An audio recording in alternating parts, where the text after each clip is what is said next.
Good morning, everyone. Welcome to today's morning meditation.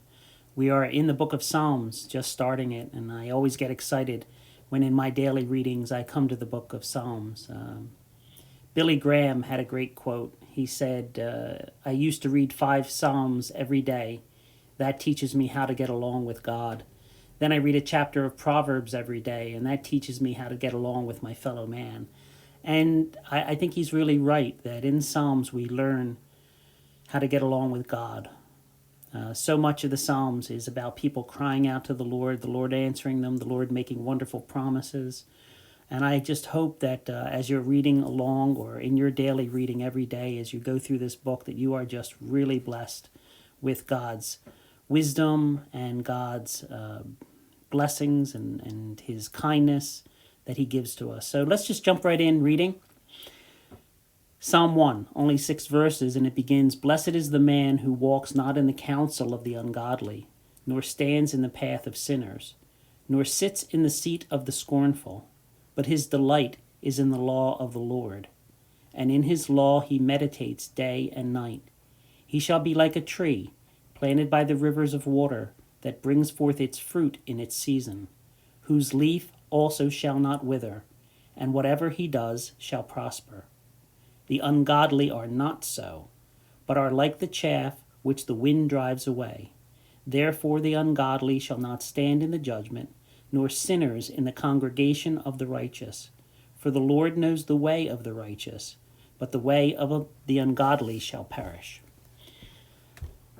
Happy is the man, or blessed is the man, who walks not in the counsel of the ungodly, or stands in the path of sinners, nor sits in the seat of the scornful. If you want to be happy, you need to get good advice.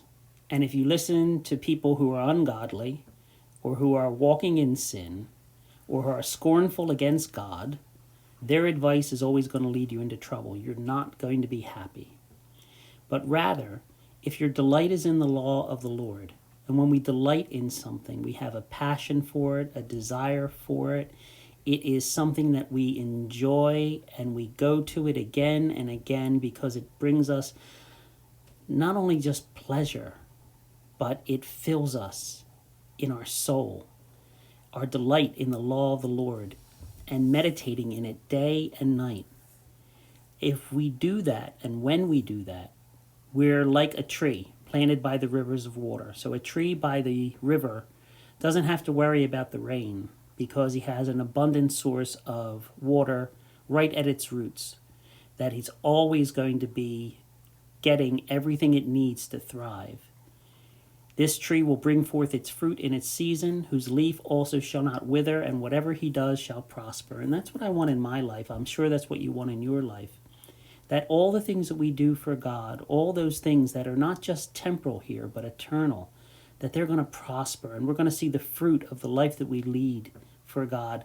Jesus, in the Gospel of John, when he was speaking to the disciples, he said, I am the vine, ye are the branches. If you abide in me, you will bring forth much fruit.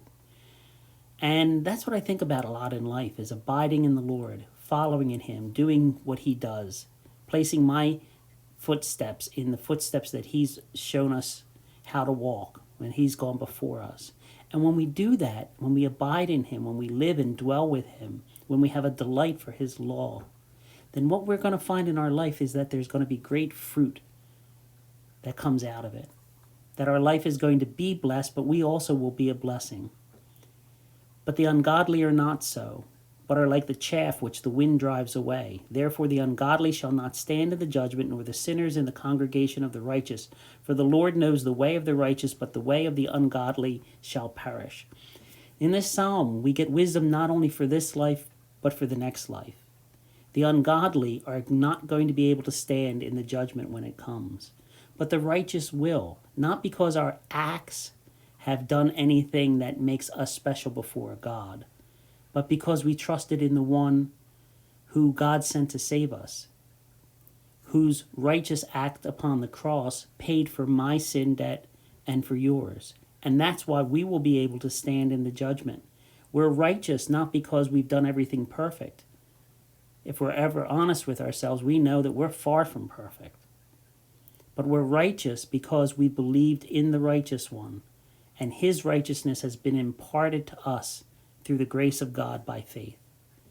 So the righteous will stand, but the ungodly will not. They will perish, and there's no hope outside of Jesus Christ. But the righteous will prosper in whatever they do. Think about this today as you go forward. Whenever you have to make a decision, whose advice are you going to follow? The world's, your own, or God's? And I think if you read through this psalm, you know which and whose advice you should take. Have a great day, guys. Bye.